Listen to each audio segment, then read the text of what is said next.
Hello, friends, and welcome to today's live level up conversation. Whether you're tuning in live or joining me on replay, thank you so much for joining me today. Happy Wednesday. Let's get started. Welcome to Level Up with Winnie Sun.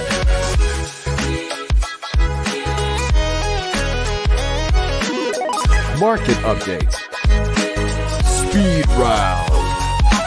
Award-winning financial pro.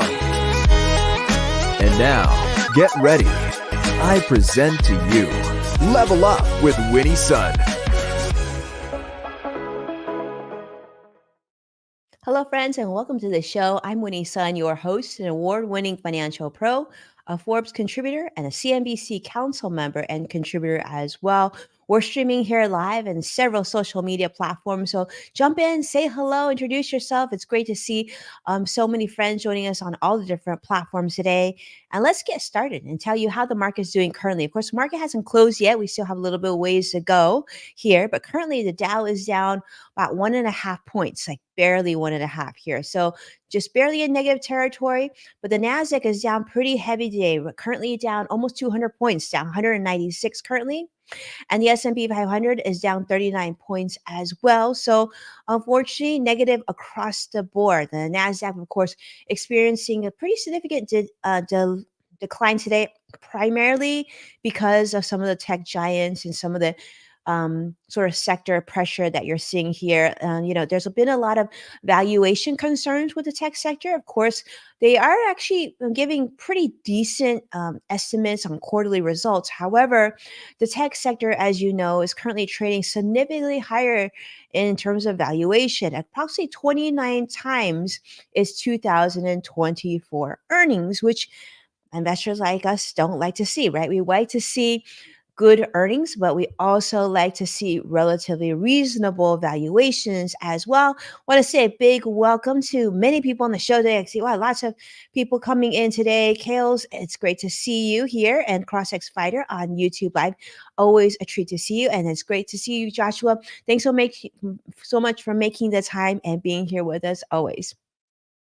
Well, let's continue on because, as you know, investors are really focused on today. And why is it that today is such a big day? Well, as you remember, the Federal Reserve has now gone on its second day. So the rate decision in terms of interest rate hiking, dropping, staying the same, that decision should be coming very, very soon today. And that is a concern for investors. The Fed Fund futures market has priced in sort of a 98% probability, as reported by CNBC, that the central bank will probably maintain their rates currently unchanged. But you and I, of course, want to see some hints that the central bank's policy might start to get a little bit more open to possibly decreasing interest rates. Now, a lot of people have been sitting on the sidelines hoping that occurs, right? Looking to purchase a new home or to refinance their home. And for people who are sitting on large amounts of credit card debt, they certainly are hoping that rates come down. Now, on the flip side, if you have quite a bit of money in the bank, right, the interest rate that you're receiving on the bank is probably higher now than you've seen in quite a long time. So you might not be in such a hurry. But nonetheless, that would indicate that inflation concerns were starting to get a little bit better. But based on what we're seeing in other news, I don't know if we're quite there yet. So I don't think we're going to get any sort of a rate cut, but they're really hoping to hear that the Fed is sort of hinting that we would have rate cuts sooner than later in 2024. But the anticipation now is that the Fed is adopting perhaps a later and fewer approach, implying that the Fed could actually commence rate cuts later than the market would be expecting now. So, all eyes on the Fed meeting. Hopefully, we'll hear soon. Probably, it could even happen after the market closes here. We don't know, but I'm sure we'll have more to talk about that later in the week. Now, speaking of things that are in the news, I wanted to make sure that this was something that was on your radar and you really get your thoughts on what you think about this number. Now, If you've been following the financial news, you know Elon Musk is never someone who stays out of business news for very long. And congratulations, Neuralink, one of his companies, had a development this week that we talked about earlier already. But Elon now is in the news for something he probably isn't as happy about, and this is his compensation package. Because unfortunately, a Delaware judge now has ruled against Elon Musk's entitlement to a landmark compensation package that Tesla awarded worth $55 billion. Now, you might be wondering, like, what does a Delaware judge have to do with the compensation program of a CEO of a company called Tesla? Well, the ruling by Chancellor Kathleen Jude McCormick comes after a shareholder lawsuit occurred which accuses Tesla directors and Musk of breaching their duties and unjust enrichment. So shareholders are saying that the compensation package should never have been active. In fact, it should be voided due to, they said, like not legitimate negotiations and really misleading disclosures. And defense attorneys are saying that, of course, that's not the case, and that the pay plan was fairly negotiated by an independent compensation committee with, of course, the lofty performance milestones that Elon had to meet in order to get that compensation program. But currently, Elon was not considered a controlling shareholder because he owned less than one third of the company at that time. However, there's still a lot of talk about how the compensation package just wasn't decided on fairly, and that there wasn't that independent review to make sure that it was accurate. And it's just such a huge compensation package that at this point it looks like it's just not going to happen. Now, as you may remember, Elon had previously challenged Tesla's board for a new compensation plan that would give him then a 25% stake in the company. He actually shared this on X, which was previously known on Twitter as well. But I'd like to hear your thoughts on that. Do you feel like, the judge should stay out of this compensation program or package that was awarded to Elon Musk by Tesla? Or do you think it's somewhere where, they should get involved? And is there a appropriate number? I mean, $55 billion, a lot of money. Should it be like 50 billion? Like what? I didn't even know. Like that's just a lot of money, but granted, Elon Musk is a very, very smart guy. Look at what he's developed at Tesla. So we got to give credit where credit is due sometimes too, right? All right. So on to our next story. Let's talk about this. I think you're going to enjoy this one. We talked about the Apple Vision Pro not that long ago, but of course, we knew it's $3,500. We knew it's groundbreaking for Apple and it looks really, really cool. And we also talked about on the loop about would people actually wear this gadget? Well, right now it looks like it's definitely a gadget that people would probably want to wear in their homes, like when they're by themselves, probably not something you'd be walking out on the street with, just because it's quite a big of hardware still that would be on your face. And then it might look a little strange walking around with this. But this product, as we talked about, starts at $3,500 and actually goes up from there, just like an iPhone or iPad. The more storage you get, the more expensive the device gets. Well, this is Apple's first major gadget release since they unveiled the Apple Watch, which, believe it or not, was back in April 2015. Didn't even seem like it was that long ago, but yeah, it's crazy how quickly time flies.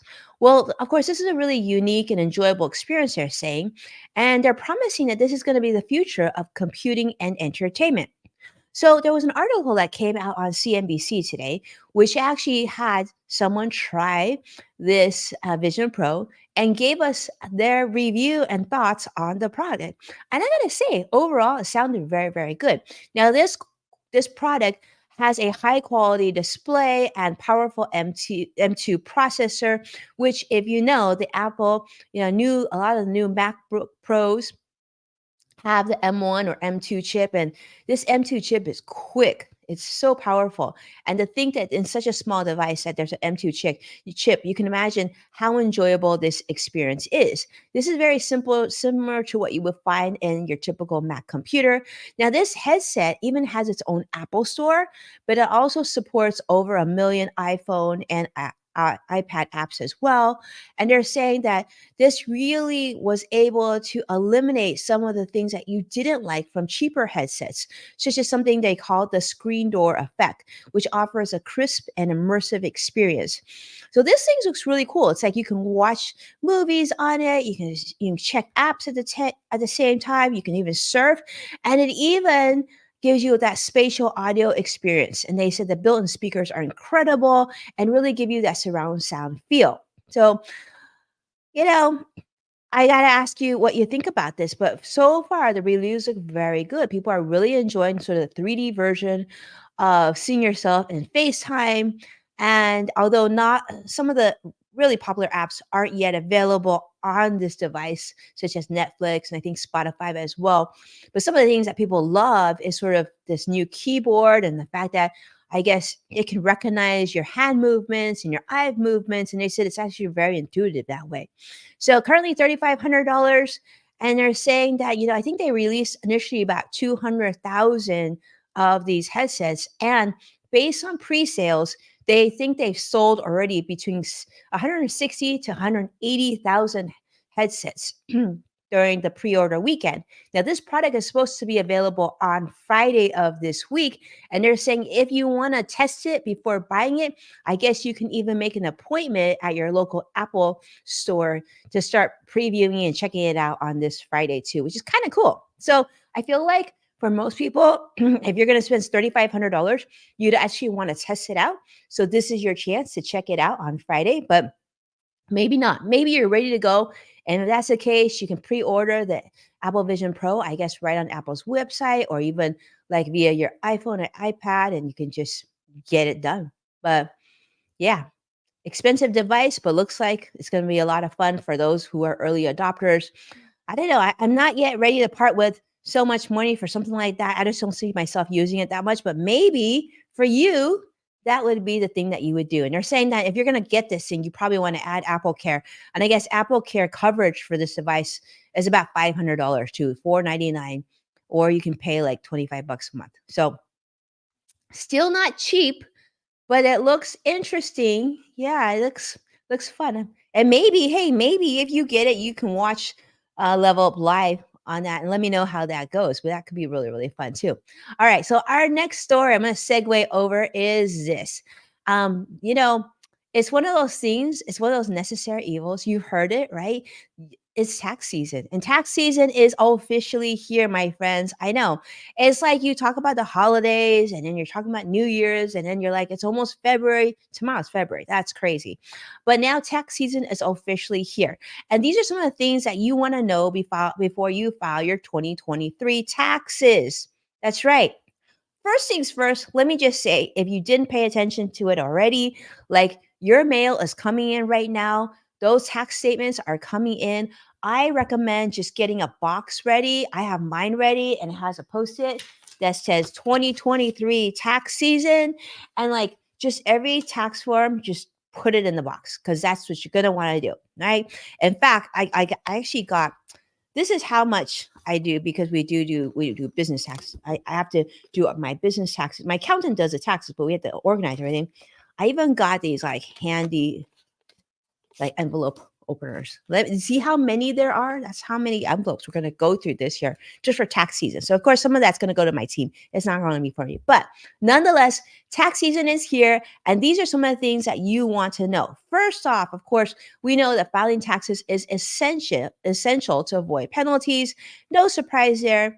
But I also want to share with you a couple tips just in case you didn't know. First and foremost, know your deadline, right? This year, it's for most everybody, it's going to be April 15th, unless you're in a state that has had certain, disaster areas and whatnot. If you're in one of those areas, you probably know. And if you don't know, check with your accountant. I'm sure your accountant knows that for sure. And also, you want to refer to last year's tax return. That's a really good tip. So take a look at your last year's return and see sort of what financial data that was necessary for you to file taxes and just try to duplicate that for this year so you're not missing anything. The other thing is if you've had any major changes in life changes and whatnot that could impact your tax liability, you want to make sure to note that as well. So Those are just some of the quick ones. Of course, there's a lot more, and a lot of this information can be found on the IRS website, of course. But also, one thing that we really want to make sure that you know is that you actually don't have to pay to have your taxes filed, because now there are free filing options, such as the IRS Direct File Program. Now, that's going to be available in select states and for specific income situations. But despite sort of the free tax filing options being available, 70% Americans, um, through the IRS Free File Program, only 4% of eligible taxpayers actually use it. So we definitely want to get the word out. You don't have to pay someone necessarily to file your taxes. I certainly do. I have business taxes and personal taxes, and I have a really great accountant that I trust completely. But if you're one of the 70% that could file their taxes free, definitely check that out. Okay. It's on the IRS website, lots of information there. And don't forget, the sooner you file usually also can mean that the sooner you get a refund if you qualify for a refund. So lots of good opportunities there. And of course, the volunteer income tax assistance program also does offer what they call in-person tax preparation for those who are earning less than $64,000 a year, and those with disabilities as well, or limited English speaking abilities. There are people out there that can help. So lots of options. If you're not sure, just go to the IRS or go to Google and type in free IRS tax filing. And there's a lot of great options out there. And speaking of lots of great options, we got something coming up that's really fun. I want to personally invite you to. In fact, it's happening in about 15 minutes here. Okay. We are going to have our big tweet chat of the week. It's Wednesday, which means the hashtag Winnie Sun tweet chat is going to be happening on Twitter/X, whichever you prefer, right? This session that we're going to have in about 15 minutes is going to be really, really fun. It features our expert Rich Perry, and we're going to talk about plans to boost your business for 2024. Now, this is a great chat if for those of you who run a small business, who are thinking about running a small business, or just want to come out and talk goals and dreams and all things entrepreneurship. Join us in about 15 minutes right on Twitter or X, whichever you prefer, and do a quick search for hashtag Winnie Sun. And we're gonna have a question, we're gonna have about 14, 15 questions that we're gonna share out. And we're gonna have a lot of people joining us from all over the globe, answering these questions and talking to each other, interacting, engaging, and making new friends. It's one of the nicest and friendliest tweet chats out there, and we would be honored to have you join us. I think you're really going to enjoy it. I think I went through the questions already and answered most of them because I do a lot of engaging during that time. But yeah, come in and say hello. It'd be great. And of course, thank you so much, my friends, for being a part of today's Level Up. Currently, let's check back in the market. The Dow is down 5, S&P 500 is down 35, and the Nasdaq still down 185 points. So unless things turn around, we might be ending up in negative territory today. But hopefully, some good news comes from the Fed. We'll wait and see, of course. Do me a favor, hit that like button and subscribe so you can stay updated on all things business content. And of course, watch full episodes of Level Up with Winnie Sun at NASDAQ, Amazon Fire, Samsung, LG, and Roku. And of course, if you're able to, please share this show on social media and tag at Winnie Sun to show your support so I can properly thank you in a future episode. And with that, check out Yes Factor with Winnie Sun on Apple Podcasts and the LinkedIn Podcast Network. We've got new episodes coming very, very soon. They're in production right now. I think they're gonna be delivered and ready for you very, very soon. So check that out. And I can't wait to talk to you again very soon. I'm going to be seeing you back on Friday for In the Loop. With that, take care. Have a great Wednesday and Thursday, and I'll see you very soon. Bye bye now.